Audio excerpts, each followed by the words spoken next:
আসসালামু আলাইকুম। হ্যাঁ, এখন আমরা দেখব যে বিষয়টা যে আপনার ইরেজ, এক্সক্লুড, অফসেট। ইরেজ বিষয়টা কি? যেমন ধরুন আমি যদি ইরেজ করতে চাই, জাস্ট এটা সিলেক্ট করে এটা ইরেজ করলাম, এন্টার চলে গেল। তো যদি মার্ক করে ডিলিট করেন তাও ইরেজ হবে। ইরেজের কয়েকটা অপশন আছে। যেমন ধরুন আপনি যদি এখান থেকে ইরেজ নেন, জাস্ট সিলেক্ট করে এন্টার। অথবা ধরুন আপনি মার্ক করে যদি ডিলিট দেন তাহলে ডিলিট হয়ে যাবে।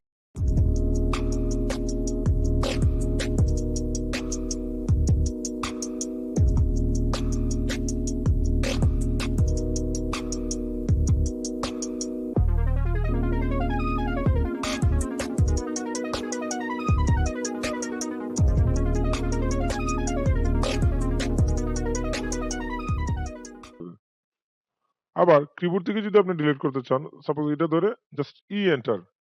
কি দিব? এন্টার। অর্থাৎ শর্টকাটে যদি আমি ডিলিট করতে চাই। তো একটা কমান্ড হলো কি? সিলেক্ট করে ডিলিট কন্ট্রোল জেড দিয়ে ফেরত আনলাম, এটা ধরে জাস্ট ইরেজ, তারপরে ধরেন আমি আবার ফেরত আনলাম, এটাকে ধরে ই এন্টার। ক্লিয়ার? অর্থাৎ ৩ ভাবে আপনি করতে পারবেন। তারপরে যেটা হলো যে এক্সপ্লোড। এক্সপ্লোডটা কি? যেমন ধরুন আমার কোনো একটা জিনিস একত্রিত আছে। সাপোজ ধরেন এই জায়গাটাই। এটা ধরে যদি এন্টার প্রেস করি তাহলে প্রত্যেকটা জিনিস কি হবে? আলাদা, আলাদা হয়ে যাবে। আগে কি ছিল আমাদের? একত্রে আছে জিনিসটা দেখেন। ৩ টা কি আছে? একত্রে, এবং আমার ওই যে কোন এরিয়া দিয়ে আমি কাজ করছি ওই এরিয়াটা কিন্তু চলে আসবে। চাইলে আপনি এখান থেকে ফাংশন চেঞ্জ করতে পারবেন। দেন এখানে ধরে যদি এক্স এন্টার দেন তাহলে কিন্তু এটা এক্সপ্লোড হতে আলাদা, আলাদা হয়ে যাবে প্রত্যেকটা। আচ্ছা। এক্সপ্লোড এটাকে ধরে আপনি নিতে পারেন। ধরেন আমি যদি এটাকে আবার ধরে এন্টার দিই তাও হবে। অথবা কিবোর্ড থেকে যদি দেন আপনি x sorry only x enter, x enter, তাহলে কিন্তু আলাদা, আলাদা হয়ে যাবে। ক্লিয়ার? তারপর আসি দেখেন অফসেট। অফসেটটা খুবই, খুবই গুরুত্বপূর্ণ। ডিজাইনের জন্য আমাদের অফসেটটা অনেক কাজে লাগবে।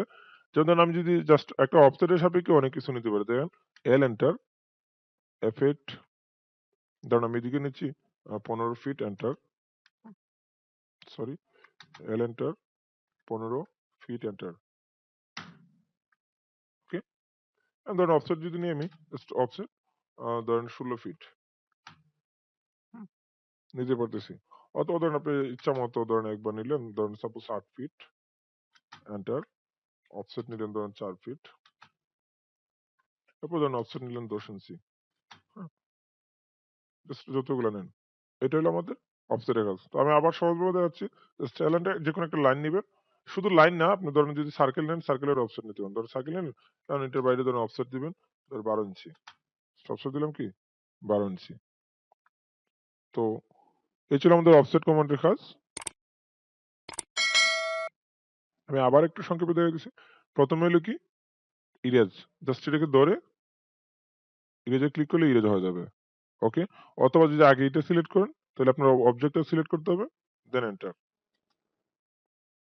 তারপরে কি আছে? এক্সপ্লোড।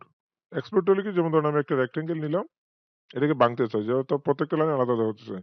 তো সেটা ধরে দেন আলাদা, আলাদা হয়ে গেছে। অথবা যদি ধরেন আপনি শর্টকাটে ভাঙতে চান তাহলে এটাকে ধরে x enter. Clear? Object sorry offset.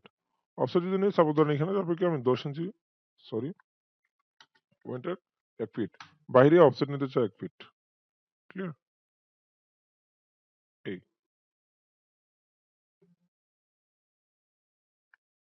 ঠিক আছে? তো এই ছিল আমাদের মডিফায়ার। দেখেন এখানে আমাদের যে ড্র টুলবারে আরো কিন্তু নিচে অনেকগুলো রয়ে গেছে। আমরা এই জিনিসগুলা পরবর্তীতে দেখব। সেম মডিফায়ারও আমাদের অনেকগুলো অপশন আছে। ওই অপশনগুলো আমরা পরে দেখব। আচ্ছা আসি টেক্সটের মধ্যে। সরি অ্যানোটেশন আমি পরে যাচ্ছি। দেন আমরা এতক্ষণ যা শিখলাম এই অনুযায়ী আমরা কিন্তু যেকোনো কিছু চাইলে ড্র করতে পারবো। সো ড্রটা আমি পরবর্তী ভিডিও দেখাচ্ছি। ভালো থাকবেন। আল্লাহ হাফেজ।